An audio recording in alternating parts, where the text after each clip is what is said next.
Out निकलवाना है। Second page आपका ये रहेगा, थर्ड पेज आपका ये रहेगा, फोर्थ पेज आपका एडमिट कार्ड वाला रहेगा, फिफ्थ पेज आपका ये वाला रहेगा जिसमें आपका जो आपके यहाँ पर सिग्नेचर और लेफ्ट हैंड थंब इम्प्रेशन आपको सिंपली इस प्रकार दिखाई देगा। और ये जो आपका नेक्स्ट पेज है ये केवल ओबीसी कैटेगरी के कैंडिडेट को निकलवाना है और किसी को नहीं निकलवाना है। यदि आप ओबीसी कैटेगरी से अप्लाई करेंगे तो इसका प्रिंट आउट निकलवाएंगे लास्ट वाले पेज का, वरना नहीं निकलवाएंगे। अभी देखिए, अब जान लेते हैं कि आपको अपने फॉर्म को कैसे फिलअप करना है। जैसा कि मैं आप सभी को बता चुका हूं कि आपको फॉर्म डाउनलोड करने का लिंक आपको वीडियो के कमेंट और डिस्क्रिप्शन में प्रोवाइड करा दिया गया है। सबसे पहले आप सभी क्या करेंगे, अपने पर एक पासपोर्ट साइज फ़ोटो चिपका देंगे। जो फ़ोटो आपका 1 महीने से पुराना नहीं रहना चाहिए। यहाँ पर फ़ोटो चिपकाने के बाद आप सभी को फ़ोटो के ऊपर इस प्रकार अपने सिग्नेचर कर देने हैं। आधे सिग्नेचर आपके फ़ोटोग्राफ के बाहर रहने चाहिए और आधे सिग्नेचर आपके फ़ोटोग्राफ के ऊपर रहने चाहिए। इसके बाद आपसे यहाँ पर पूछा हुआ कंट्रोल नंबर। देखिए, जो आपका कंट्रोल नंबर है ये आपको खुद से फिलअप नहीं करना है, बल्कि ये आपका ऑफिस यूज के लिए, यानी कि आप जब अपना फॉर्म भेज देंगे बीआरओ के हेडक्वार्टर पर तो वहाँ पर आपके ऑफिसर हैं जो वो खुद से फिलअप करेंगे। इसके बाद आप अपने फॉर्म को किस पद के लिए अप्लाई कर रहे हो। देखिए फ्रेंड्स, यहाँ पर आप पद का नाम लिख देंगे। देखिए, मैं आपको यहाँ मैंने सब जानकारी आपके लिए लिखी हुई है। यहाँ पर आपके draughtsman, Hindi typist, store keeper, operator communication, operator excavating और इलेक्ट्रीशियन की आपकी पोस्ट है। आप जिस भी पद के लिए अप्लाई करना चाहते हैं उस पद का यहाँ पर नाम लिख देंगे। इसके बाद आपसे पूछा है code number of post advertisement. अब देखिए, ये आप समझेंगे। देखिए, ड्राफ्टमैन का आपका कोड नंबर है 1, हिंदी टाइपिस्ट का है 2, स्टोर कीपर का है 3, ऑपरेटर कम्युनिकेशन का है 4, ऑपरेटर एक्सकेवेटिंग का है आपका 5 और इलेक्ट्रीशियन का है आपका 6। तो जिस भी पोस्ट के लिए अप्लाई करो उसके सामने आपको यहाँ पर कोड देखने को मिल जाएंगे, उसी कोड को यहाँ पर लिख देंगे। इसके बाद आपका रिक्रूटमेंट सेंटर आपका जीआरईएफ सेंटर पुणे में ही रहेगा। इसके बाद आप अपने यहाँ पर जो फॉर्म को किस कैटेगरी से अप्लाई करें उस कैटेगरी के नीचे आप सभी को सिंपली राइट टिक के चिन्ह पर इस प्रकार राइट टिक का चिन्ह लगा देना है। इसके बाद आपको 5 नंबर ऑप्शन पर आना है। यहाँ पर आपको लिखना होगा यदि आप एक्स सर्विसमैन के बेटे हैं तो यस पर क्लिक करेंगे, वरना आपको नो पर क्लिक करना है। यदि आप जीआरईएफ से रिटायर्ड हैं या आपके पिताजी रिटायर्ड हैं तो उसके बारे में यहाँ पर यस लिखेंगे, वरना आपको नो पर राइट टिक का चिन्ह लगाना है। यदि आपके भाई जीआरईएफ या आर्मी में सेवा दे रहे हैं तो यस पर राइट टिक का चिन्ह लगाएंगे, वरना नो पर लगाना है। यदि आपके पास एनसीसी का बी सर्टिफिकेट है तो यस पर राइट टिक का चिन्ह लगाएंगे, वरना आपको नो पर लगाना है। एनसीसी का सी सर्टिफिकेट है तो यस पर राइट टिक का चिन्ह लगाएंगे, वरना नो पर लगाना है। यदि आप बीआरओ में लेबर हैं तो यस पर राइट टिक का चिन्ह लगाएंगे, वरना आपको नो पर राइट टिक का चिन्ह लगाना है। यदि आप जम्मू कश्मीर से माइग्रेंट हैं तो यस पर राइट टिक का चिन्ह लगाएंगे, वरना नो पर लगाना है। यदि आपके पास स्पोर्ट कोटा का सर्टिफिकेट है तो यस पर राइट टिक का चिन्ह लगाएंगे, वरना आपको नो पर लगा देना है। जो आपके पास स्पोर्ट्स सर्टिफिकेट मान्य होगा वो आपका स्टेट, डिस्ट्रिक्ट या यूनिवर्सिटी का लेवल का ही होगा। यदि आपके पास है तो आप यहाँ पर यस पर राइट टिक का चिन्ह लगाएंगे। यदि आपके पास स्पोर्ट कोटा का सर्टिफिकेट है, स्टेट लेवल का है तो यहाँ पर 1 लिखेंगे, डिस्ट्रिक्ट लेवल का है 2 लिखेंगे, यूनिवर्सिटी लेवल का है तो यहाँ पर 3 लिखेंगे। यदि नहीं है तो सिंपली नो पर राइट टिक के चिन्ह पर प्रेस करेंगे और इसको खाली छोड़ेंगे। इसके बाद आएंगे आपको 6 नंबर ऑप्शन में। यहाँ पर आपसे पूछा हुआ है आपकी लेंथ ऑफ सर्विस के बारे में। यदि आप एक्स सर्विसमैन हैं तो आप अपनी सर्विस के बारे में जानकारी देंगे कि आपने कितने साल यहाँ पर अपनी सर्विस दी है आर्मी या बीआरओ में। तो यदि आप एक्स सर्विसमैन नहीं है तो आप इस ऑप्शन को खाली छोड़ेंगे। देखिए, ये 7 नंबर ऑप्शन आप अच्छे से समझेंगे क्योंकि यहाँ पर आपको जो एडिशनली आपको छूट भी इसी के अकॉर्डिंग आपको मिलेगी। सबसे पहले आपसे पूछा हुआ है पर वेटेज मार्क्स। वेटेज मार्क्स में देखिए फ्रेंड्स, आप यहाँ पर जैसे आप जिस पोस्ट के लिए अप्लाई कर रहे हो उस पोस्ट में आपकी क्वालिफिकेशन क्या है, आपसे 10वीं मांगी हुई है, 12वीं या ITI। यहाँ पर उस अपनी हाईएस्ट क्वालिफिकेशन जो आप जैसे आप पोस्ट किसी भी पोस्ट के लिए अप्लाई कर रहे हो उस पोस्ट में यदि आपसे 12वीं की क्वालिफिकेशन मांगी हुई है तो आप 12वीं की परसेंटेज यहाँ पर लिखेंगे। यदि 10वीं की मांगी हुई है तो 10वीं की यहाँ पर परसेंटेज लिखेंगे। यदि आप ITI मांगी हुई है उस पोस्ट में तो आप यहाँ पर ITI की अपनी परसेंटेज लिख देंगे।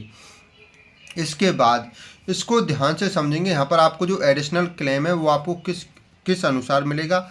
आपने अपनी यहाँ पर हाईएस्ट क्वालिफिकेशन की परसेंटेज लिख दी। इसके बाद आप इसको ध्यान से समझेंगे।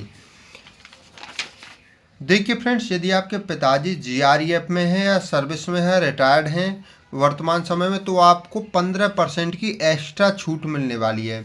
यदि आपके पास एनसीसी का सी सर्टिफिकेट है तो आपको 10% की छूट मिलेगी। यदि आपके पास एनसीसी का बी सर्टिफिकेट है तो आपको 5% की छूट मिलेगी। यदि आप पहले से ही जीआरईएफ में हैं तो आपको 15% की छूट मिलेगी। यदि आप एक्स सर्विसमैन के बेटे हैं तो आपको 3% की छूट मिलेगी।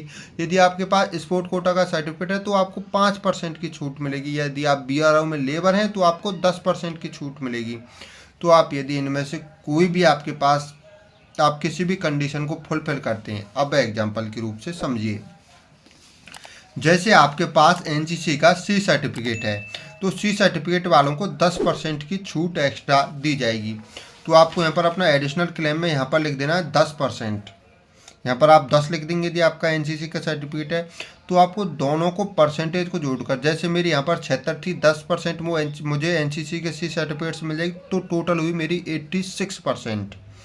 इसी प्रकार यदि आपके पिताजी जीआरईएफ में है, सर्विस में है, रिटायर्ड हैं, तो आपको मिलेगी यहाँ पर 15% की एक्स्ट्रा छूट। तो आपकी जैसे परसेंटेज है यहाँ पर 76%, प्लस आपको एडिशनली यहाँ पर जो छूट मिल गई वो मिल गई आपकी यहाँ पर 15%। तो आप 15 यहाँ पर लिखेंगे तो आपकी 76 और 15 होगी टोटल 91%। तो आप यहाँ पर 91 लिख देंगे। इसी प्रकार यदि आप इनमें से किसी भी कंडीशन को फुलफिल नहीं करते हैं तो आपकी जो परसेंटेज है वही परसेंटेज आप अपनी यहाँ पर टोटल में लिख देंगे। आशा करूँगा कि आप 7 नंबर ऑप्शन को अच्छे से समझ गए होंगे। इसके बाद आना है आपको नेक्स्ट पर। 8 नंबर ऑप्शन में आपसे पूछा हुआ है, यदि आप यहाँ पर ईडब्ल्यूएस कैटेगरी से बिलोंग करते हैं तो यस पर क्लिक करेंगे, वरना आपको नो पर क्लिक कर देना है। 9 में आपको अपना नाम लिखना है कंप्लीट, और जो आपको जानकारी देनी कैपिटल लेटर में दें, स्मॉल लेटर का यूज ना करें, और आप अपनी 10वीं की मार्कशीट के अकॉर्डिंग सभी यहाँ पर जानकारी देंगे। इसके बाद आपका पिताजी का क्या नाम है वो आप सभी लिखेंगे। इसके बाद नेक्स्ट पेज पर आएंगे, यहाँ पर आपकी डेट ऑफ बर्थ क्या है, आप सभी दिन में, मंथ में और ईयर में आप अपनी डेट ऑफ बर्थ लिखेंगे। इसके बाद आपका परमानेंट एड्रेस क्या है, आपको सबसे पहले अपने गांव का नाम, पोस्ट ऑफिस, डिस्ट्रिक्ट, और यदि आपके पास इतना स्पेस बचता है कि आप यहाँ पर पुलिस स्टेशन आ सकता है तो अपने यहाँ पर पुलिस स्टेशन लिख देंगे। इसके बाद आपका स्टेट क्या है, पिन कोड क्या है। इसी प्रकार आपका प्रेजेंट पोस्टल एड्रेस, देखिए परमानेंट एड्रेस जो आपके आधार कार्ड में एड्रेस है वो आपका परमानेंट एड्रेस कहलाता है, और प्रेजेंट पोस्टल एड्रेस आप वर्तमान में जहाँ रह रहे हैं वो आपका प्रेजेंट एड्रेस कहलाता है। यदि आप परमानेंट यानी अपने आधार कार्ड वाले एड्रेस पर नहीं रहते हैं तो यहाँ पर अपना प्रेजेंट पोस्टल एड्रेस यानी जहाँ पर आप वर्तमान में रहते हैं तो वो आप यहाँ पर एड्रेस लिख सकते हैं। यदि आप अपने परमानेंट एड्रेस यानी अपने आधार कार्ड वाले एड्रेस पर ही रहते हैं तो दोनों जगह आप सभी को सेम ही एड्रेस लिख देना है। इसके बाद यहाँ पर आपसे पूछा हुआ एप्लीकेशन फीस की डिटेल्स के बारे में। देखिए इसको यहाँ पर जनरल ओबीसी ईडब्ल्यूएस कैंडिडेट को 50 रुपये की फ़ी का पेमेंट करना है। सबसे पहले आपको अपनी फ़ी का पेमेंट केवल स्टेट बैंक ऑफ इंडिया के माध्यम से ही करना होगा, यानी एसबीआई के थ्रू आपको करना है। आपको सबसे पहले यहाँ पर याद रखना है, यहाँ पर देखिए यहाँ पर जो आपकी एप्लीकेशन फ़ीस है वो 50 है, यहाँ पर गलती से 100 लिख गई थी, तो यहाँ पर अमाउंट में आपको लिखना है 50। आप किस डेट को अपनी फ़ी का पेमेंट कर रहे हैं वो आपको यहाँ पर डेट लिखनी है। अब आपको ऑनलाइन पेमेंट रेफरेंस यानी आपको अपनी ट्रांजैक्शन आईडी कहाँ से मिलेगी ये मैं आपको समझाना चाहूँगा। देखिए आपको इस वीडियो के डिस्क्रिप्शन और कमेंट दोनों जगह मैं आपको लिंक दे रहा हूँ उस वीडियो का। उस वीडियो को देखकर आप अपनी फ़ी का पेमेंट कर देंगे एसबीआई बैंक के थ्रू। आपको स्टेट बैंक ऑफ इंडिया से ही करनी है, ये याद रखना। फ़ी का पेमेंट जैसे ही कर देंगे आपको एक फाइनल रिसिप्ट मिल जाएगी, ठीक है। आपको एक रसीद प्राप्त होगी, उस रसीद का आप सभी एक प्रिंट आउट निकलवा लेंगे और इस पर एक ट्रांजैक्शन आईडी होगी, ट्रांजैक्शन आईडी या रेफरेंस नंबर होगा, उसको आप सभी यहाँ पर लिख देंगे। तो आपको लिंक वीडियो के कमेंट और डिस्क्रिप्शन में मिल जाएगा, वहाँ पर जनरल ओबीसी ईडब्ल्यूएस कैंडिडेट उसको जाकर दे सकते हैं और 50 रुपये की आप अपनी फ़ी का पेमेंट यहाँ पर कर सकते हैं, और आपको स्टेट बैंक ऑफ इंडिया के माध्यम से अपनी फ़ी का पेमेंट करना होगा। इसके बाद आप सभी 15 नंबर ऑप्शन में आएंगे। यहाँ पर आपसे अपनी एसेंशियल क्वालिफिकेशन पूछी हुई है, जिसमें आपको अपनी यहाँ पर 10वीं के बारे में जानकारी देनी है। आप यहाँ पर 10th लिखेंगे, किस ईयर में पास आउट की थी, किस बोर्ड से। आप जब 10th में पढ़ते हैं तो आपको सभी सब्जेक्ट पढ़नी होती हैं, तो आप क्या करेंगे यहाँ पर ऑल लिख देंगे। आपने कितने में से कितने मार्क्स प्राप्त किए, आपकी परसेंटेज क्या है वो आप सभी यहाँ पर लिख देंगे। इसी प्रकार यदि आपने 12वीं पास कर ली तो आप अपने 12वीं के बारे में भी जानकारी दे देंगे। इसके बाद यदि आपके पास ITI, आप ITI से आवेदन कर रहे हो तो अपने यहाँ पर ITI के बारे में जानकारी दे देंगे टेक्निकल क्वालिफिकेशन में। इसके बाद यदि आपके पास लाइट हैवी मोटर व्हीकल का ड्राइविंग लाइसेंस है तो उसके बारे में जानकारी देंगे। यदि आप रोड रोलर या ड्राइवर पोस्ट के लिए अप्लाई करो तो ये आपको यहाँ पर आपको इसके बारे में जानकारी यहाँ पर देनी ही देनी है। इसके बाद आपके पास यहाँ पर नेक्स्ट पेज पर आएंगे। यहाँ पर आपसे पूछा हो टोटल एक्सपीरियंस, यदि आपको कहीं काम करने का एक्सपीरियंस है तो उसके बारे में जानकारी देंगे। यदि आप यहाँ पर बीआरओ में लेबर के रूप में कार्य कर चुके हैं तो अपने एक्सपीरियंस के बारे में जानकारी देंगे, वरना 17 और 18 नंबर ऑप्शन को खाली छोड़ेंगे। इसके बाद जो आपका आधार कार्ड से लिंक मोबाइल नंबर है वो आप सभी लिख देंगे। यदि आपका आधार कार्ड से लिंक कोई मोबाइल नंबर अभी नहीं है तो आप यहाँ पर नंबर लिख देंगे जो आपका पर्सनल नंबर है और उसे आधार कार्ड से लिंक करा लेंगे। इसके बाद आप अपना कोई सेकंड अल्टरनेटिव अपने भाई का या अपने पिताजी का आप यहाँ पर दे देंगे। इसके बाद अपना आधार कार्ड नंबर लिखेंगे और अपने यहाँ पर ईमेल आईडी लिख देंगे। इसके बाद आप सभी को अपने यहाँ पर सिग्नेचर करने हैं। आपको अपने गांव या शहर का नाम लिखना है, आज की तारीख का लिखनी है। आपको अपना लेफ्ट हैंड थंब इम्प्रेशन देसी जुगाड़ द्वारा इस प्रकार पेन से करके और यहाँ पर लगा देना है। बस आपका यहाँ पर लेफ्ट हैंड थंब इम्प्रेशन से लग जाएगा। इसके बाद आगे बढ़ेंगे। नेक्स्ट पेज है आपका एडमिट कार्ड वाला, जिसमें आपको सबसे पहले यहाँ पर पासपोर्ट साइज फ़ोटो चिपकाना है और आप सभी को अपने यहाँ पर सेम तरीके से आपको अपने सिग्नेचर कर देने कि आधे सिग्नेचर आपके फ़ोटोग्राफ के ऊपर आए और आधे आपके फ़ोटोग्राफ के बाहर आएँ। इसके बाद आपका नाम क्या है, पिताजी का नाम क्या है, आपको हाउस नंबर। अभी हाउस नंबर में यदि आप गाँव से बिलोंग करते हैं तो आपको अपने हाउस नंबर के बारे में जानकारी नहीं होगी तो यहाँ पर XYZ कुछ भी डाल सकते हैं, क्योंकि आधार का जो आपका हाउस नंबर है वो आपका किसी भी डॉक्यूमेंट में नहीं होता है, तो आप यहाँ पर कुछ भी डाल दें। इसके बाद आपको गांव का क्या नाम है, पोस्ट ऑफिस क्या है, तहसील क्या है, डिस्ट्रिक्ट क्या है, स्टेट क्या है, पिन कोड क्या है, आधार कार्ड नंबर क्या है, कॉन्टैक्ट नंबर क्या है, वो आप सभी लिखेंगे। इसके बाद आप सभी अपने यहाँ पर सिग्नेचर करेंगे और सेम तरीके से अपने यहाँ पर लेफ्ट हैंड थंब इम्प्रेशंस लगाएंगे और आपने अपने फॉर्म को किस पोस्ट के लिए अप्लाई किया उस पोस्ट का नाम यहाँ पर लिख देंगे। इसके बाद आज देखिए ये आपका आ जाता है नेक्स्ट पेज, जिसमें आपको no entry to be made at the time of submit form, यानी आपको क्लियरली ऊपर कहा गया है कि जब आप अपना फॉर्म भर रहे हैं तो आपको कोई भी एंट्री यहाँ पर नहीं करनी है।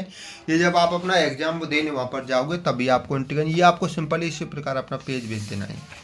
इसके बाद यदि आप OBC कैटेगरी से अप्लाई करें तो ये आपको भरना है, वरना आपको नहीं भरना है। यहाँ पर आपको अपना नाम, फादर नेम, अपना विलेज का नाम, डिस्ट्रिक्ट, स्टेट, आप अपने फॉर्म को किस कैटेगरी से अप्लाई करें, अपना डेट और सिग्नेचर अपने यहाँ पर कर देंगे। ये केवल OBC कैटेगरी के कैंडिडेट के लिए है। यदि आप OBC कैटेगरी से अप्लाई कर रहे हो तो इसको भरेंगे, वरना नहीं भरेंगे।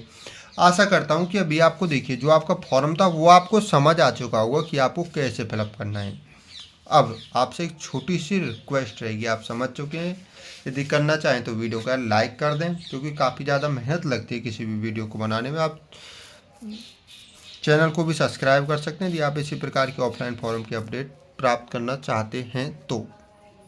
इसके बाद आप सभी को क्या करना है, आप सभी को अपने कुछ डॉक्यूमेंट की फ़ोटोकॉपी करा लेनी है। देखिए डॉक्यूमेंट रहेंगे आपके, सबसे पहले आप 10वीं 12वीं ITI यानी आप जिस पोस्ट के लिए अप्लाई करो उस पोस्ट में आपसे क्या क्वालिफिकेशन मांगी हुई है उस क्वालिफिकेशन सर्टिफिकेट की फ़ोटोकॉपी करा लेंगे।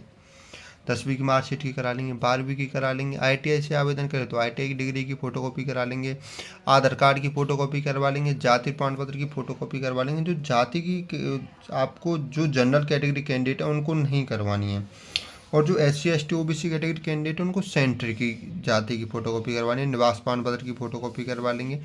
और जो फ़ी पेमेंट की जो आपको रिसिप्ट प्राप्त होगी ये केवल जनरल OBC WS कैंडिडेट को यहाँ पर साथ में भेजनी है। उस रिसिप्ट का एक प्रिंट आउट निकलवा लेंगे और उसको अपने फॉर्म के साथ में, डॉक्यूमेंट के साथ में अटैच करके आपको भेजनी होगी। आपको फ़ी का पेमेंट कैसे करना है बता चुका हूँ, लिंक वीडियो के कमेंट और डिस्क्रिप्शन में है।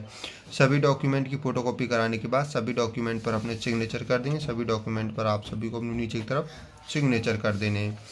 देखिए सभी डॉक्यूमेंट की आपने फ़ोटोकॉपी करा ली, आपका फॉर्म भर गया है। इसके बाद आप सभी को क्या करना है, आपको अब आपको जाना है अपने पोस्ट ऑफिस में, और पोस्ट ऑफिस में जाने से पहले आपको याद रखना है इस फॉर्म आपको वहाँ से एक बुक सेलर से, आप जहाँ से बुक वगैरह ख़रीदते हैं वहाँ से आपको एक लिफाफा बाई कर लेना है। लिफाफा आपको मिल जाएगा तो आप एक लिफाफा बाई कर लेंगे वहाँ से 3 से 4 रुपये का इस प्रकार का। आपको इसके सबसे ऊपर लिखना है application for the post of.